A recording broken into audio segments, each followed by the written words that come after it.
অঞ্জন, তুমি আগুন দিয়ে বুক পুড়িয়ে আমার নাম লিখছো? কথা দাও রিমা, তুমি আমাকে ছেড়ে কোনোদিন যাবে না। কথা দিলাম জনম জনম তোমার সাথে থাকবো আমি। রুকো যারা। আমিও আগুন দিয়ে বুক পুড়ে তোমার নাম লিখবো। রিমা, রিমা, আমার বউকে আমি অন্য পুরুষের ঘর করতে দেব না। অঞ্জনের কাছ থেকে আমাকে নিয়ে গেলে আমি কিন্তু নিজেকে শেষ করে দেবো বাবলা। রিমা, আমার রিমা। উঠে পড় অঞ্জন, তোকে আমি অমর বর দিলাম, তুই কোনোদিন মরবি না।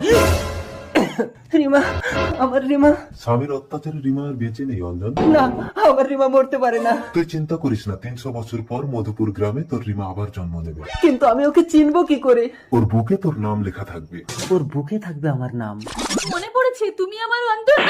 রিমা, এই জন্মেও তোমাকে কারো হতে দেব না রিমা। পারবি না। কেঁদো না অঞ্জন, তুমি বেঁচে থাকো, আমি আবার ফিরে আসবো। আমি থাকবো